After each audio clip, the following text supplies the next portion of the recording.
começar mais uma entrevista do Espiritismo BH. Esperamos que você goste. Estamos aqui com a presença do nosso companheiro do Movimento Espírita, Roberto Lúcio. Vai falar para nós hoje a respeito do tema delírio, alucinação e fenômeno mediúnico. Tudo bem, Roberto? Tudo bem, Marcelo. É uma alegria estar aí participando dessa atividade. Podemos estar conversando sobre um tema tão interessante. Roberto, comente, por favor, a afirmativa dada pelos espíritos ao Kardec, que ele registrou na questão 474 de O Livro dos Espíritos, de que muitos epilépticos ou loucos que mais necessitavam de médico que de exorcismos têm sido tomados por possessos.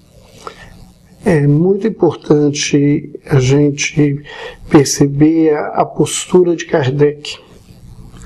Ele tinha uma grande preocupação de que o fenômeno mediúnico não fosse tomado como o único responsável pelas problemáticas humanas. E ele vai encontrar nessa resposta dos espíritos um recurso para aquilo que ele vai posteriormente, na Revista Espírita, em junho de 1861, ele vai nos dizer, no estudo sobre a alucinação, dessa preocupação que ele tem de diferenciar e de que nós precisamos estar averiguando isto.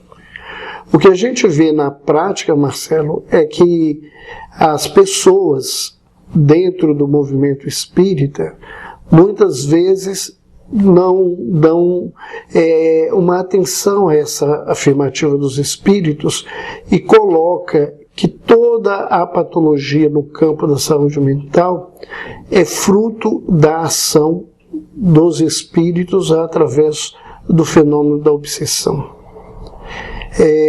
Isso não é a realidade. Toda doença, independente de que nome ela tenha, ela vem da questão espiritual, ou seja, da realidade do espírito. Ela é fruto da desobediência da lei. Mas nem todas as doenças elas têm um envolvimento direto de outros espíritos que desencadeiam esse processo. Como durante milênios, principalmente no caso dos convulsionários e epiléticos, que é o tema específico da pergunta 474, eles sempre foram ligados ou a questão da divindade, ou a questão dos demônios, ou ainda dos espíritos. E nós sabemos hoje que nem sempre é assim. O que acontece é que o doente psiquiátrico, quando ele está em crise, ele é uma antena estragada. Então essa antena, ela se abre para a presença espiritual. Mas na verdade, muitos dos processos espirituais, eles surgem e são frutos simplesmente da invigilância e da postura inadequada da criatura. E mesmo quando espíritos vingadores conseguem agir desencadeando esse processo, isso só ocorre porque essa criatura tinha um campo que na ciência oficial é chamado de genético, e nós sabemos que a genética é o resultado da história espiritual dessa criatura, que desemboca na possibilidade da doença não como castigo, mas como aprendizado para o caminho desse indivíduo. E você acha que é preponderante a correta diferenciação entre os fenômenos que são objetos dessa nossa entrevista no seu tratamento, se for o caso? Isso é fundamental. Nós precisamos diferenciar os fenômenos delirantes e alucinatórios dos fenômenos mediúnicos. e ainda ter uma sensibilidade para aprimorar, porque muitas vezes nós encontramos criaturas que têm esses dois tipos de fenômeno ocorrendo na vida dele. Ou seja, ele tem delírios, ele tem alucinações e ao mesmo tempo ele é médium. Afora o distúrbio psiquiátrico, ou numa linguagem mais entendível, cerebral, que faz com que ele ouça e veja coisas que são criadas pela mente dele, ele às vezes ainda vê o mundo espiritual. E essa diferenciação, ela é muito importante, muito importante. Por quê? Porque nós vemos que pessoas que têm problemas mediúnicos, se elas não têm oportunidade de tratarem esse campo que está presente na manifestação doentia que ela traz, ela não vai melhorar. Por que muita gente toma remédio, faz tratamentos e não muda? Porque não foi tratado esse aspecto psiquiátrico.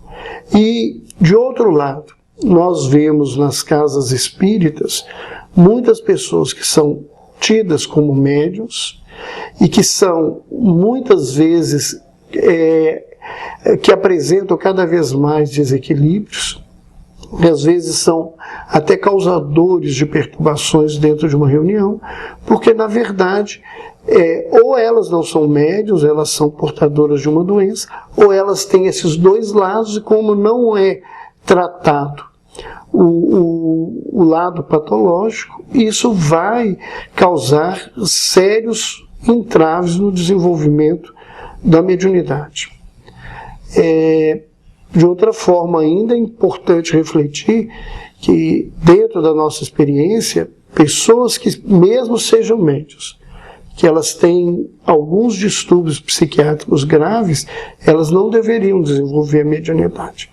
Tratar da sensibilidade mediúnica não é necessariamente levar ninguém para a reunião mediúnica. Ao contrário, o que é tratamento verdadeiro dentro da casa espírita é evangelho-terapia, porque é só quando nós nos utilizamos da moral do Cristo e transformamos a nossa vida que nós estamos buscando cura. Qualquer atividade na casa espírita, se ela não for voltada sinceramente para a transformação íntima da criatura, o indivíduo vai continuar doente. E isso, infelizmente, a gente vê, não só no espiritismo, mas em todas as religiões. Pessoas com alto conteúdo e conhecimentos doutrinários, independente de que doutrina seja, em profundo desequilíbrio moral, em profunda incapacidade de relacionamento social, porque elas não fizeram essa mudança que é importante e que é necessária. Roberto, você poderia discorrer um pouco sobre pensamento e consciência? São temas muito difíceis, às vezes, da gente falar num tempo muito curto, porque são coisas imponderáveis para a leitura da grande maioria das pessoas. Na verdade, o pensamento nós poderíamos dizer, do ponto de vista espiritual, é a forma de manifestação da inteligência do espírito. Sendo a inteligência um atributo primordial dos espíritos, como nós encontramos na obra da codificação, essa inteligência se manifesta através de pensamento. E esse pensamento que a gente tem uma impressão que é etéreo, ele não tem nada de etéreo.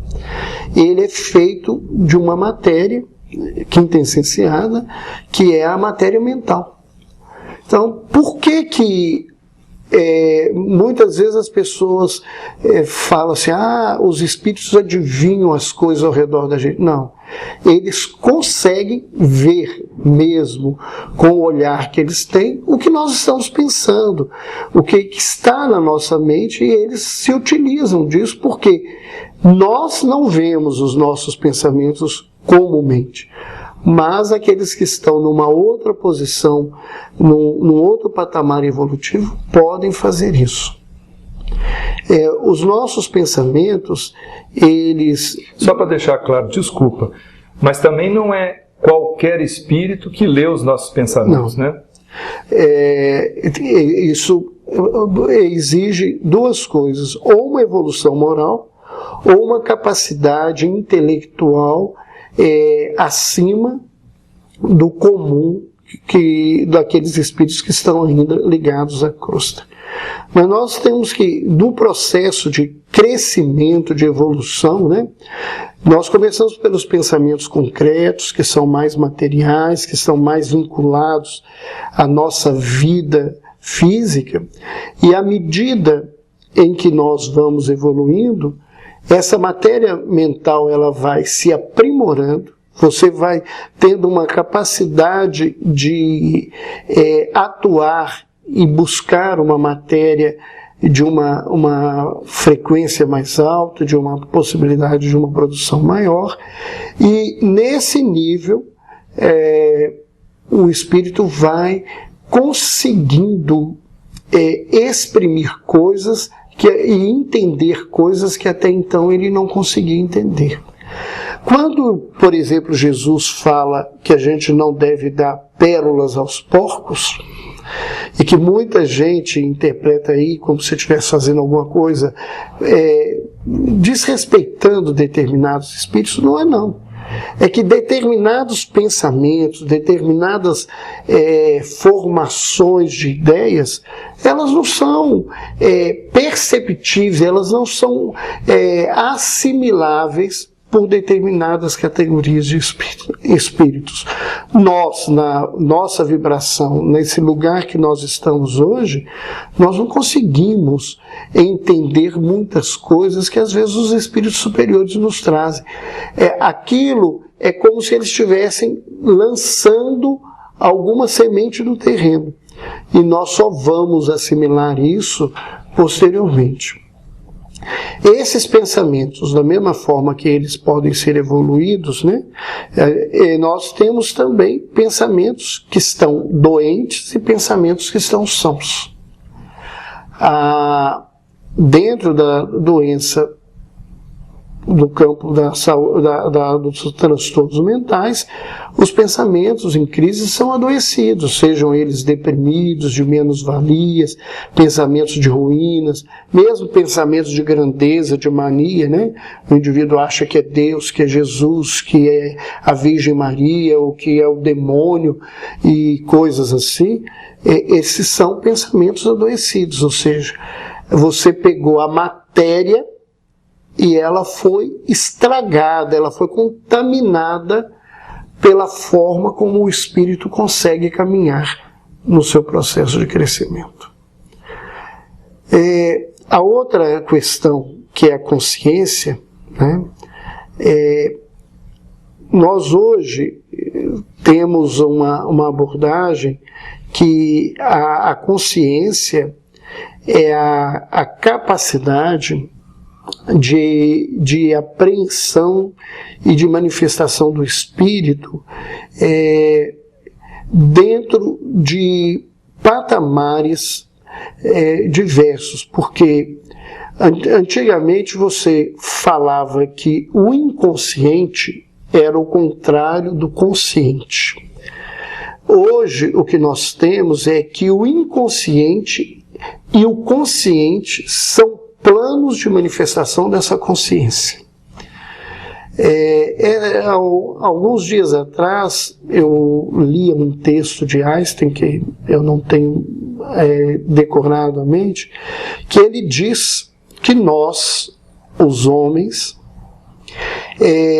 temos uma percepção do universo limitada no tempo e no espaço. e que isto poderia ser chamado de uma ilusão de ótica da consciência.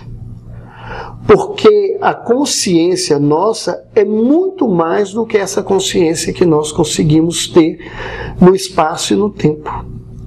Por isso que pessoas, de repente, trazem informações ou manifestações de sentimentos que fogem a todo esse contexto. São às vezes mães que, distantes, quilômetros e quilômetros de um filho, liga e fala assim: aconteceu alguma coisa de ruim com você? Não, eu sei que aconteceu. E ele vai e fala: não, eu fui assaltado hoje, aconteceu essas coisas. Mas como é que a senhora sabe? Me veio isso. Porque essa consciência que nós temos do universo, isso necessariamente não foi uma informação de um outro espírito, uma inspiração, ou uma intuição que nos chegou. É essa possibilidade que nós temos de ter acesso a esse rol de informações e que hoje ainda, ou porque nós não cremos ou porque não podemos, nós não utilizamos como deveríamos utilizar. Um exemplo muito interessante de a gente pensar é que os pacientes portadores de transtorno mental, principalmente os pacientes psicóticos, eles têm uma percepção, uma consciência muito diferente e é muito interessante. Eles conseguem perceber as pessoas que são boas, que não são, e quem que eles aceitam próximo a eles, e às vezes não é por um conhecimento, é pelo momento que a pessoa chega. É muito comum eles chegarem em um determinado ambiente que parece que está tudo tranquilo, eles se agitam. Depois você vai ver, vai poder avaliar o contexto. Aquele ambiente ali estava impregnado de uma energia, de uma discussão que aconteceu, de um fato anterior, e eles não têm essa ideia. E por que isso acontece? É porque, na verdade, como eles têm esse transtorno, eles acessam essas energias, mesmo que o consciente não consiga te dizer eu estou mal aqui, desequilibrado, porque algo ruim está aqui, mas ele acessa isto nessa perturbação que ele tem de uma maneira muito intensa e às vezes meio codificada. A gente que trabalha todo dia com eles vai acostumando a perceber essas situações. Muito bem, então vamos começar com algumas definições, né? O que é o delírio, qual a sua origem e as suas características marcantes? Olha, o delírio é uma alteração do pensamento, né, da fala.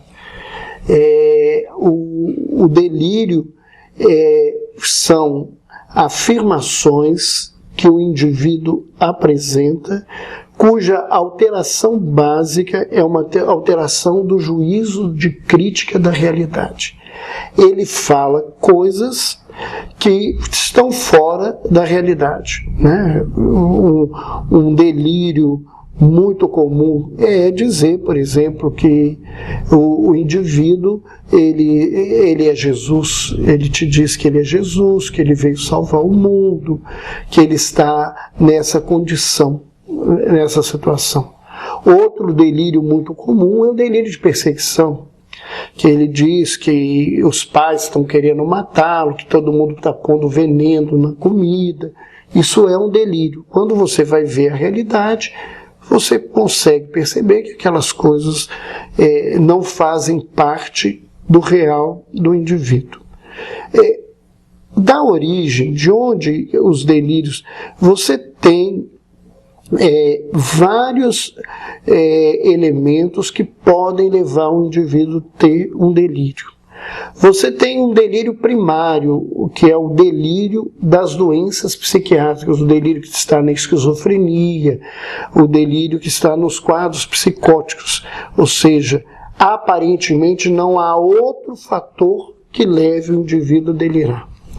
Você tem os delírios secundários, por exemplo, uma criança com febre ou um adulto com febre alta, ele delira, porque a alteração da temperatura do corpo e de todo o processo, às vezes, infeccioso que está associado àquilo, faz com que ele tenha uma alteração mental, e essa alteração mental, então, leva a ele ter delírios.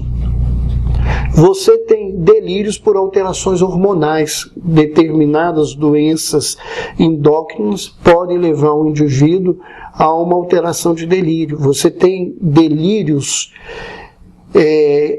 que são secundários ao uso de drogas. É muito comum a atividade delirante nos usuários de álcool, de cocaína, de crack e de outras drogas, frutos dessa situação.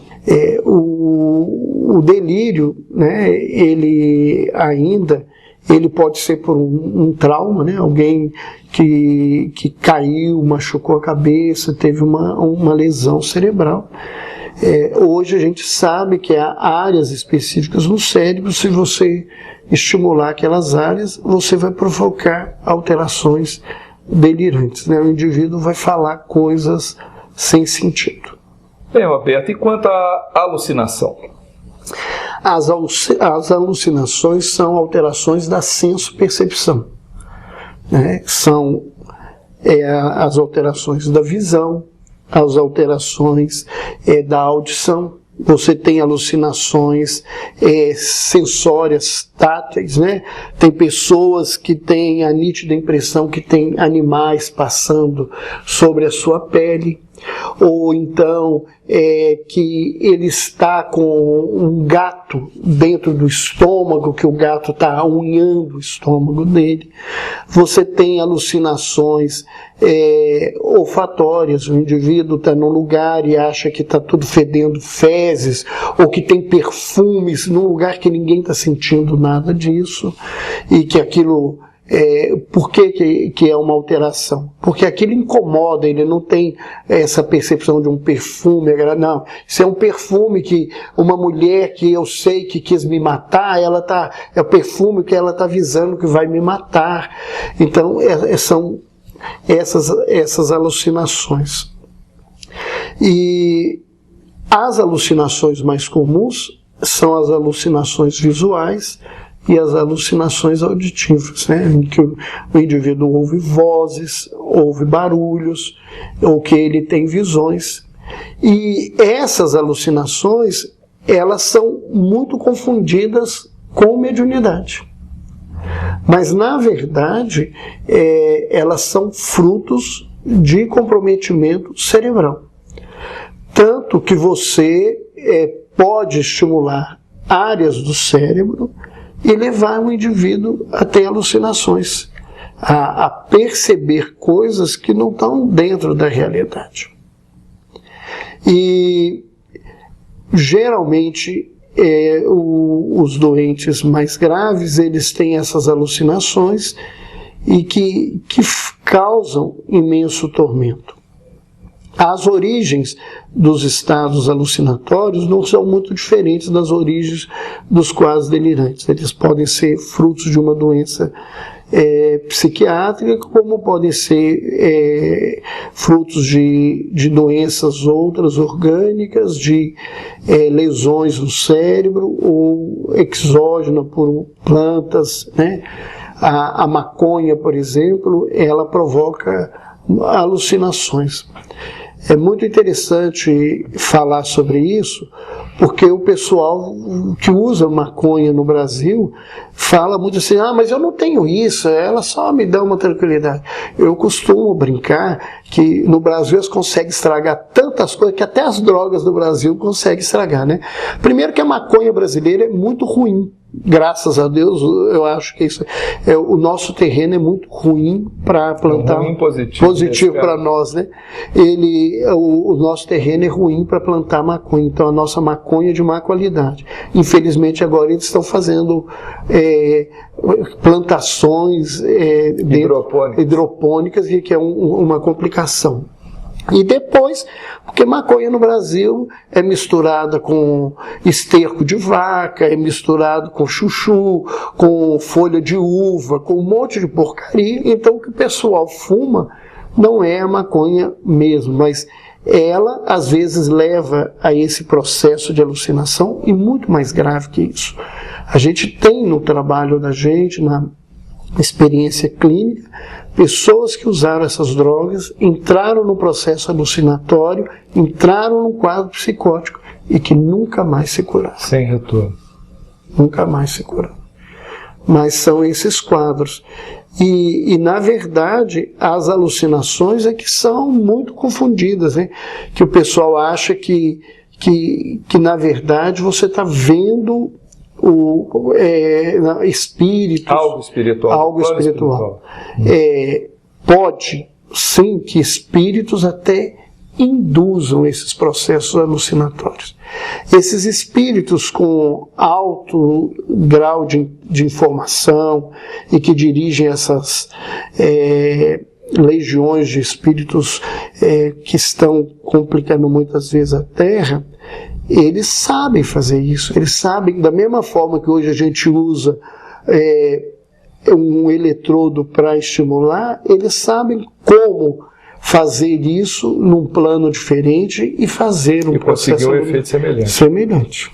Bom, então já que nós começamos a falar de espíritos e as visões mediúnicas, explica para nós agora, por favor, sobre o fenômeno mediúnico e em que ele se difere da alucinação e do delírio. O fenômeno mediúnico, ele está intimamente relacionado com a questão do pensamento, né? Porque o fenômeno mediúnico, ele envolve uma sintonia de sentimentos e de pensamentos. E ele é, como a doutrina nos ensina, um fenômeno natural. Ele está presente na natureza humana. Em algumas pessoas ele tem uma característica de ostensividade, mas todos nós somos médios. Isso não significa que todo mundo tem que desenvolver mediunidade, mas significa que todas as pessoas têm habilidade. A gente ouve muita gente dizer assim: eu sou casca grossa, nunca vi nada, não ouvi nada. Mas todos nós algum dia ouvimos alguma vozinha, algo nos chamando, e quando procuramos não achamos. E tem o campo da intuição, né? Também. Né? E então isto é uma realidade. O fenômeno mediúnico ostensivo, ele é o fruto de um desenvolvimento dessas áreas. Hoje há alguns trabalhos buscando entender essa situação. Há uma pesquisa que foi realizada o ano passado na Universidade da Pensilvânia, nos Estados Unidos, e onde pesquisadores estão tentando entender quais são as áreas ligadas, nessa pesquisa especificamente, com a psicografia. E os resultados desse trabalho, eles serão brevemente lançados. Eles foram apresentados primariamente em agosto no Congresso Mundial de Radiologia, em Toronto. Eles agora, como é de praxe no trabalho científico, eles estão buscando publicar esse trabalho. E depois que esse trabalho for publicado no campo científico, ou seja, aceito por uma instituição científica, ele vai ser divulgado no Brasil, tanto a pesquisa como um todo, e através de um livro, porque aquela biógrafa do Lula, a Denise Bandeira, ela acompanhou a pesquisa desde a saída de São Paulo até o final da pesquisa na Pensilvânia e teve os direitos de todos os que participaram, então ela vai divulgar, ela filmou tudo, entrevistou, fotografou, e esse trabalho vai ser divulgado tanto para o meio espírita como para o meio leigo. É uma pesquisa muito interessante e que eu acredito que até meados do ano que vem já deva estar sendo publicada, divulgada nesse sentido. Eles só estão esperando agora o aceite de uma instituição científica mundial, de renome mundial, para depois poderem fazer esse trabalho, que mostra que mesmo o fenômeno mediúnico, e aí você vai entender o que Kardec dizia, que o fenômeno ele é orgânico. Ele é orgânico, sim. Por quê? Porque os espíritos se manifestam através do corpo. Os fenômenos, eles acontecem de uma maneira muito semelhante. E é muito interessante, Marcelo, porque durante o preparo e a pesquisa, algumas entidades espirituais orientaram que os resultados das pesquisas mostrariam que as áreas que estão vinculadas com a mediunidade, elas têm íntimas ligações com as áreas vinculadas com os delírios e as alucinações. Porque o fenômeno em si, ele é o mesmo. A origem dele é que é diferente. Porque quando eu vejo, se eu vejo uma ilusão, se eu vejo uma alucinação ou um objeto real, ou eu tenho uma visão espiritual, no cérebro a área de leitura é a área visual. Ela é a mesma área. Então, eles avisavam dessa dificuldade que o meio científico ia ter de reinterpretar essas coisas. Porque os fenômenos passam por áreas muito semelhantes. E isso parece que, nas informações preliminares que puderam ser divulgadas, que foram trazidas no Congresso Nacional da Associação Médico Espírita do Brasil, em Porto Alegre, agora em junho, que eles chegaram, que tem coisas realmente que os espíritos já tinham avisados, que estão acontecendo dentro dessa perspectiva. Então, é um trabalho ainda muito mais profundo para se desenvolver. Há um trabalho na área de ciência muito interessante. Você ver um objeto, ou você fechar os olhos e pensar nesse objeto, as áreas de visão são as mesmas. Então, e mesmo do ponto de vista de uma visão normal e de um pensar em alguma imagem, essas coisas estão intimamente ligadas. Ou seja, tem muita coisa aí ainda para a gente assimilar e aprender nesse campo mental, né? Roberto, são comuns os casos de crianças ou de jovens que manifestam percepções mediúnicas e são tomados por transtornos mentais? Sim, e o contrário também. De jovens e crianças que são tidos como médios e que na realidade são portadores de transtornos mentais. Por que essa confusão? Primeiro, por isso que a gente estava falando, esses fenômenos, até do ponto de vista neurológico, eles são imbricados. Depois, porque muitas vezes nós não buscamos, às vezes, diferenciar a coisa com objetividade e achamos que se a gente atuar de um lado, atuar do outro, simplesmente, que isso vai ser o suficiente. Na ciência se nega toda a questão espiritual. É importante dizer que não se nega que existam fenômenos que são chamados espirituais e que a ciência não sabe explicar. Isso é muito importante. Hoje, há tratados de psiquiatria para diferenciar um fenômeno alucinatório e delirante daquilo que é chamado de fenômenos extrasensoriais, que são os fenômenos espirituais. Ou seja, eles sabem que existe alguma coisa que não é alucinação e delírio, mas eles não aceitam que isso é provocado por um espírito. A ciência não tem esse tipo de comprovação, que também não cabe à ciência. Quem tem que comprovar o espírito, isso Kardec já dizia, é a doutrina espírita. Essa ligação é que a gente precisa fazer e ampliar. Então, o fato é que a Organização Mundial de Saúde hoje, por exemplo, ela orienta comunidades que acreditam em mediunidade, em fenômenos extrasensoriais.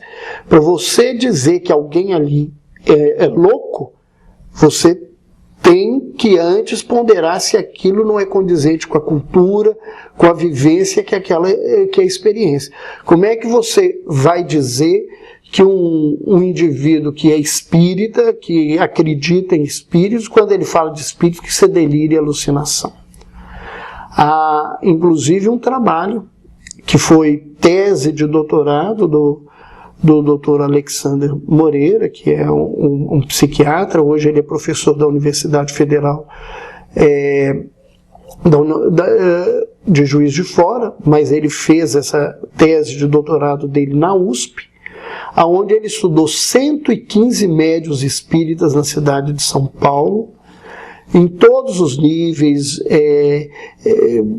de inteligência, de condição social, de manifestação cognitiva, de todos os fenômenos, em que ele pôde comprovar, primeiro, que a grande maioria deles tinham pelo menos 3 grandes sinais de quadros de esquizofrenia. Ou seja, se você pegasse só esse detalhe, todos eles eram esquizofrênicos.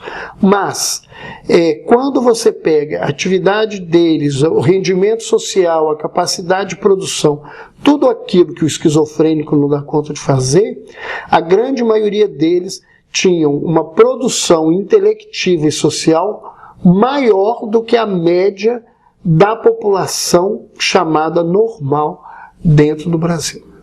Ou seja, que apesar de poderem ser vistos como loucos porque tinham esse tipo de fenômeno, nessa pesquisa nos Estados Unidos, a grande maioria dos médios tinham 7 ou 8 fenômenos esquizofrênicos, né?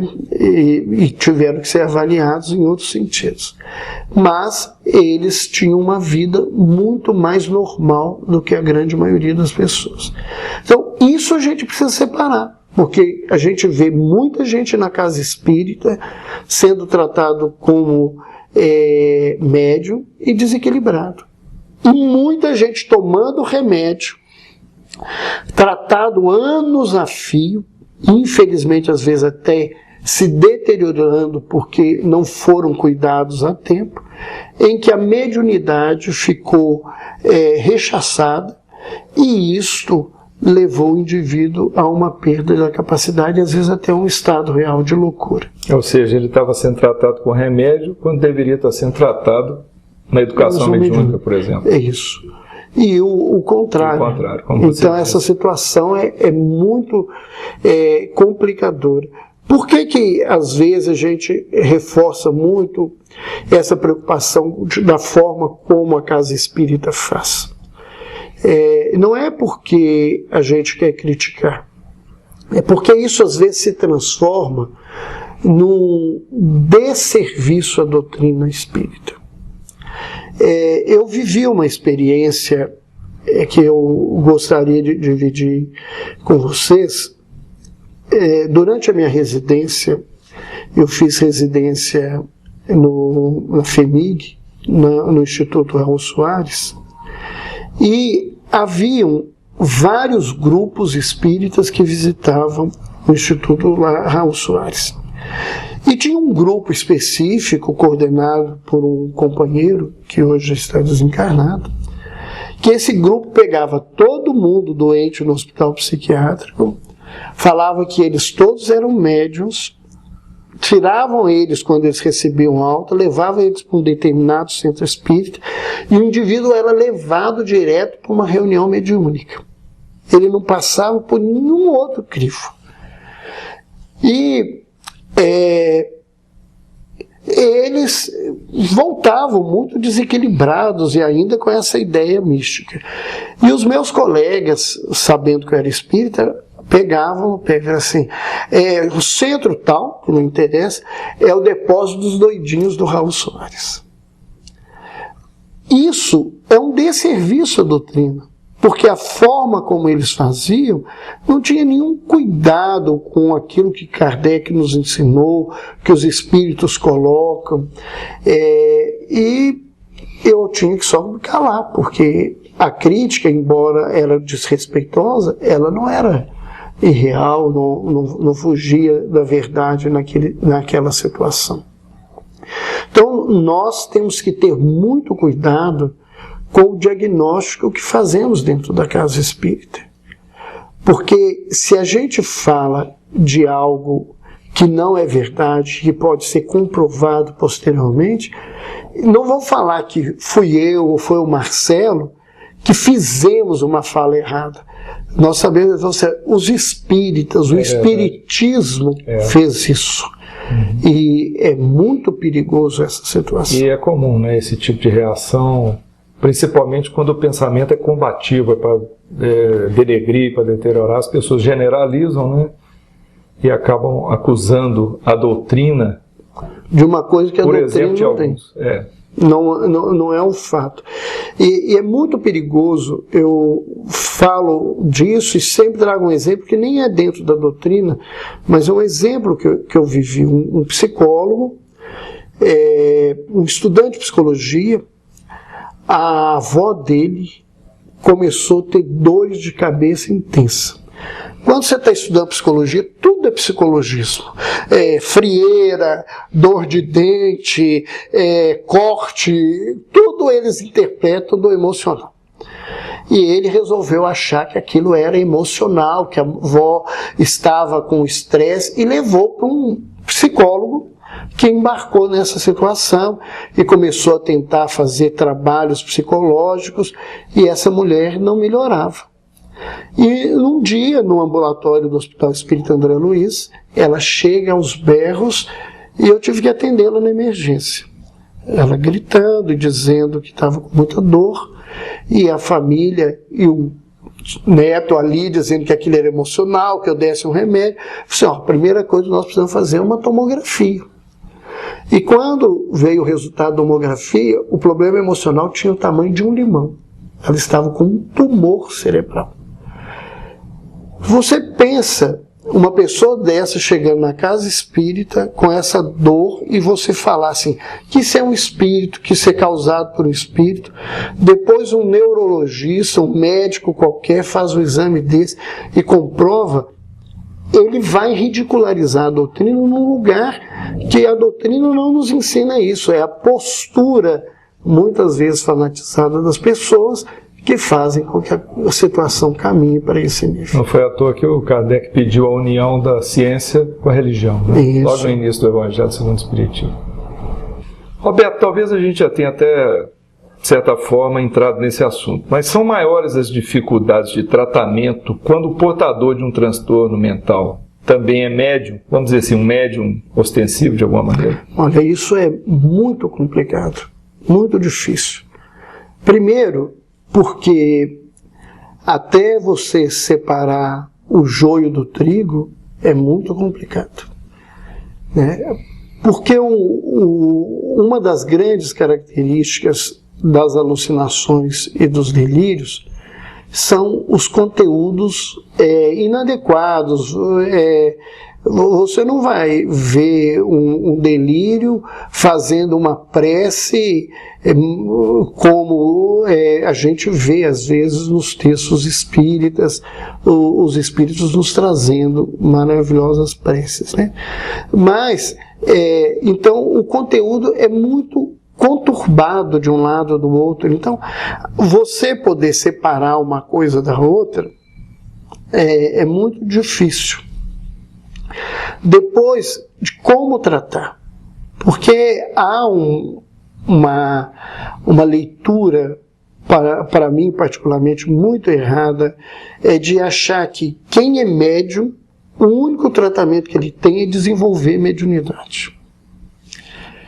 Eu, particularmente, acho que desenvolver mediunidade, dentro da postura que eu vejo da grande maioria dos médiuns, é muito complicado, porque muita gente acha que ele é o salvador e que ele está indo ajudar as pessoas. Embora ele fale uma frase muito bonitinha, não, eu estou indo lá aprender. Mas isso é mais uma daquelas frases que a gente tem na vida, que fala, mas não acredita nisso.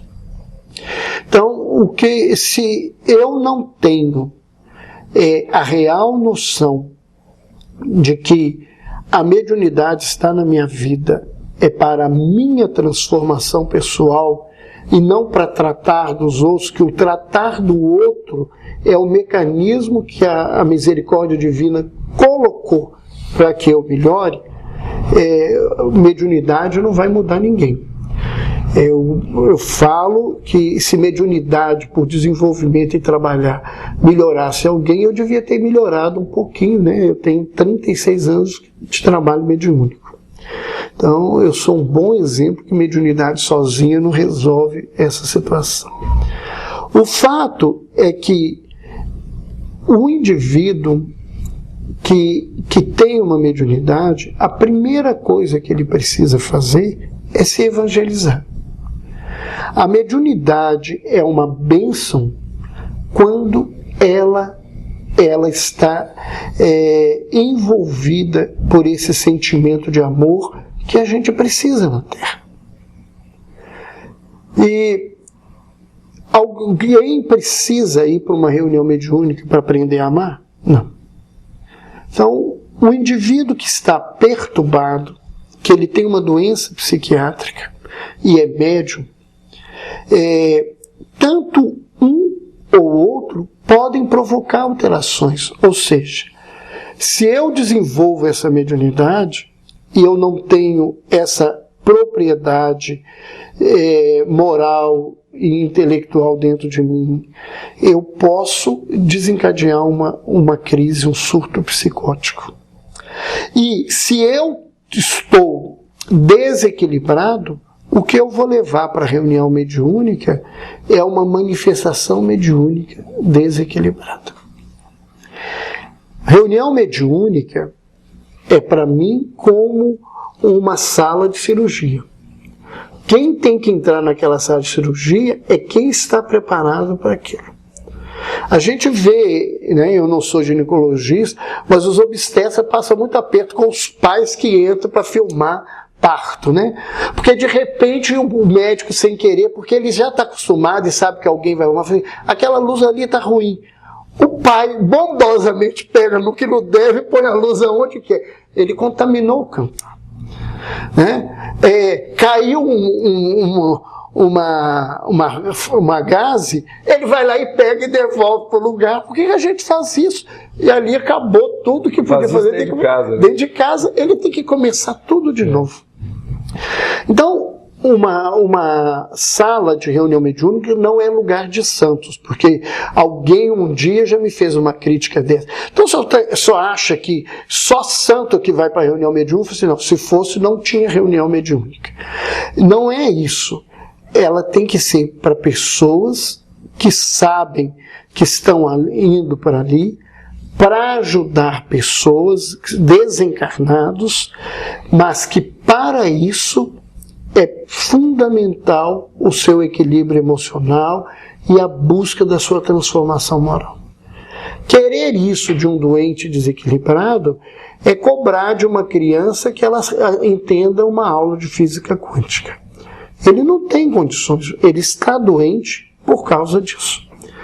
Então, a nossa orientação é que a pessoa que tem uma doença mental e é portadora de mediunidade, que ela vá se tratar seja na casa espírita ou na religião dela, buscando estudar o Evangelho, buscar praticá-lo, fazer leituras, preces, fazer o culto no lar, porque esse culto pode ser feito por qualquer pessoa que tenha uma religiosidade, fazer um trabalho de assistência, né, social, de ajuda, de apoio às pessoas, sem necessariamente passar pelo campo da mediunidade.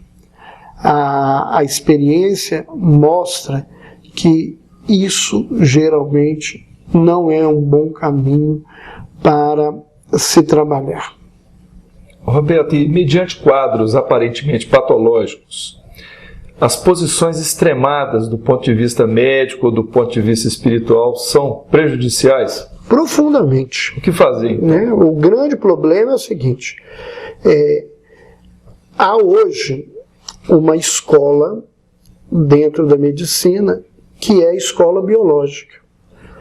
Tudo está no corpo e tudo é tratado com remédio. Isso é uma coisa que não é uma verdade absoluta. Em psiquiatria, então, isso é comprovado facilmente. Só para você ter uma ideia, Marcelo, um bom antidepressivo, ele tem na faixa de 50% a 60% de resultado, ou seja, de cada 10 pessoas que tomarem o remédio, 5 ou 6 vão melhorar com ele. Não, todo mundo não melhora com ele. Se o antidepressivo ele fosse o remédio, né, na ação que ele movimenta, fosse a verdadeira causa da depressão, todo mundo que tomasse o remédio tinha que melhorar. Se você toma um antitérmico e não desaparece a febre, na psiquiatria isso não tem verdade absoluta. Você dá remédios e necessariamente nem todo mundo melhora. Pior, alguns remédios pioram o quadro das pessoas. Por que pioram o quadro das pessoas? Aí vai para a heresia, para a área científica, né? Mas é a verdade que a gente acredita. Existem medicamentos que ampliam o estado de consciência do indivíduo. Se ele já está desequilibrado, e se ele tem uma sensibilidade mediúnica, ele vai ficar mais à mercê dos espíritos. E esses remédios, os principais remédios que provocam isso, é os remédios que a população adora tomar, que são os faixa preta, são o Zocadil, Rivotril, Diazepam, Lexotan, Frontal, que o pessoal toma por aí aos montes, e que às vezes a pessoa fala assim, eu tomo, mas depois eu fico mal. Por quê? Porque ele, mesmo que ele não for o médium ostensivo, ele amplia, né? Ele fica à mercê. Primeiro porque ele fica sedado. Depois porque ele amplia essa visão. E é uma realidade. Se você tomar muito desse remédio, como você bebendo muito, você começa a ter visões, ter percepções fora desse campo.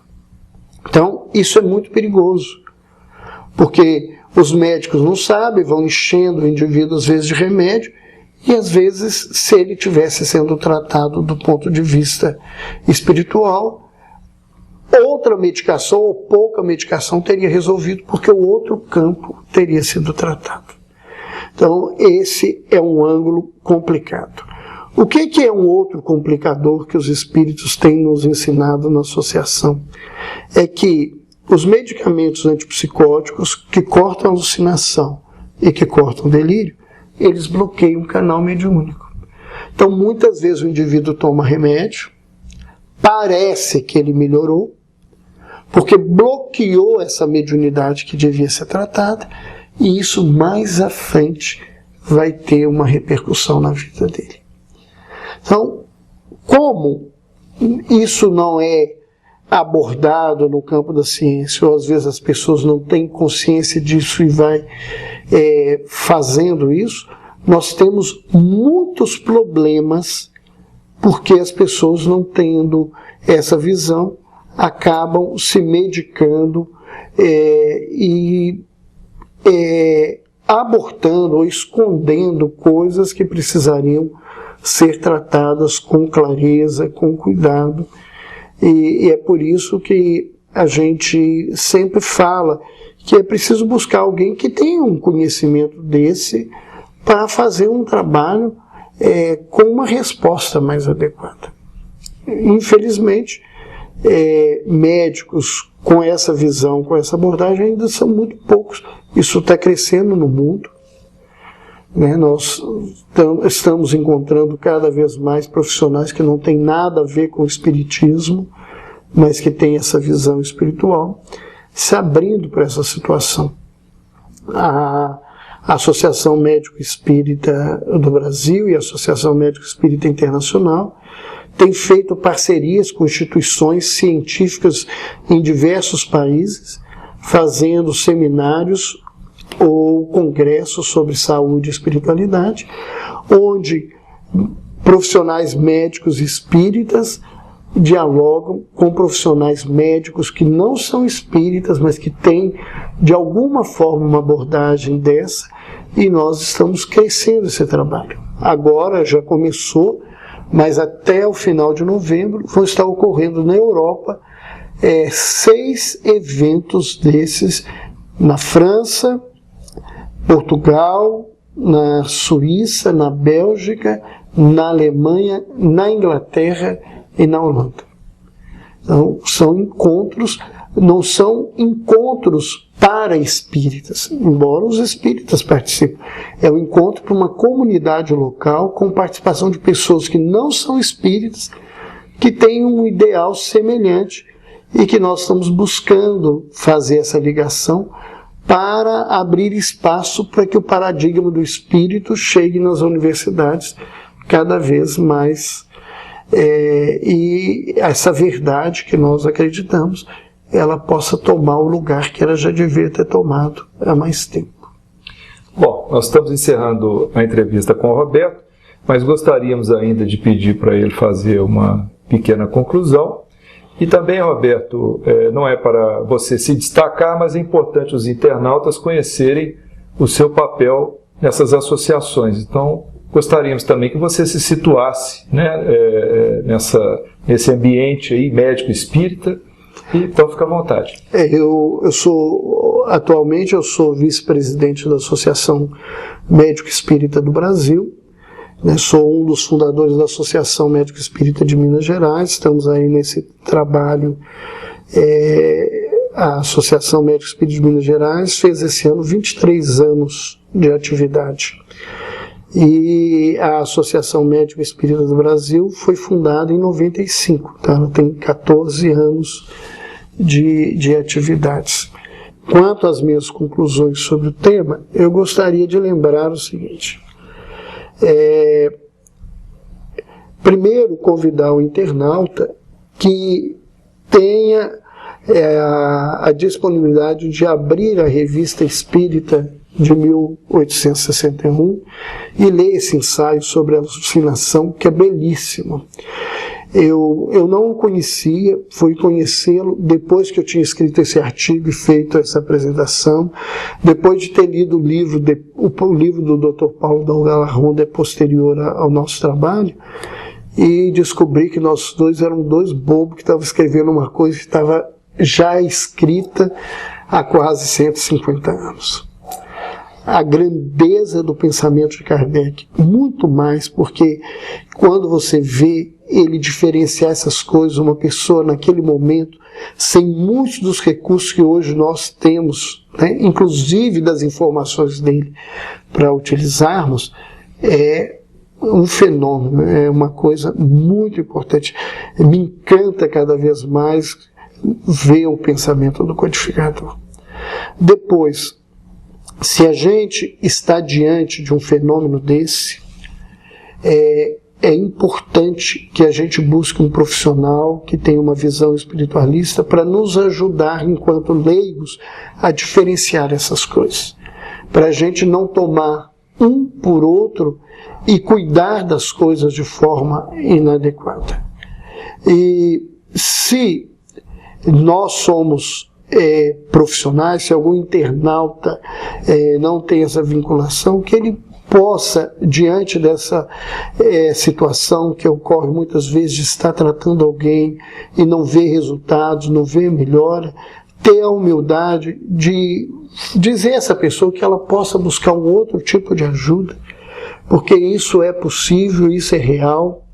A nossa experiência clínica nos mostra o quanto que é importante essa vinculação de um lado e do outro. Dentro do Hospital Espírita André Luiz, a gente vê isso muito nitidamente. E quando você está tratando desses dois lados, que na verdade você está integrando todo o ser, os resultados são muito diferentes. Não é à toa que o Hospital André Luiz é considerado referência em psiquiatria no estado. Não é à toa que nós recebemos pessoas de toda parte, pacientes do Brasil inteiro para se tratar. Recebemos inclusive gente do exterior que às vezes vem se tratar no hospital, e recebemos constantemente profissionais de outros estados e de outros países que vêm ou conhecer ou fazer estágio, né? Esse último mês nós estávamos com uma enfermeira suíça que veio fazer um estágio aqui. Ela ouviu falar do trabalho numa dessas viagens da Associação Médico Espírita Internacional, e ela veio, pediu, buscou o hospital para fazer um estágio, ficou aí conhecendo, e agora está levando essa experiência para a Suíça. Ok, então, Alberto, muito obrigado, Jesus te abençoe aí no seu trabalho, e vamos tentar contar com você numa próxima oportunidade. Eu é que agradeço, é sempre bom poder fazer esse trabalho, e eu estou também pedindo a Deus que abençoe vocês numa tarefa que é difícil, eu sei da luta, do sacrifício para se realizar um trabalho desse. Que Deus realmente os abençoe. Então, o que achou desta entrevista? Dê a sua opinião acessando o Fale Conosco. Até breve!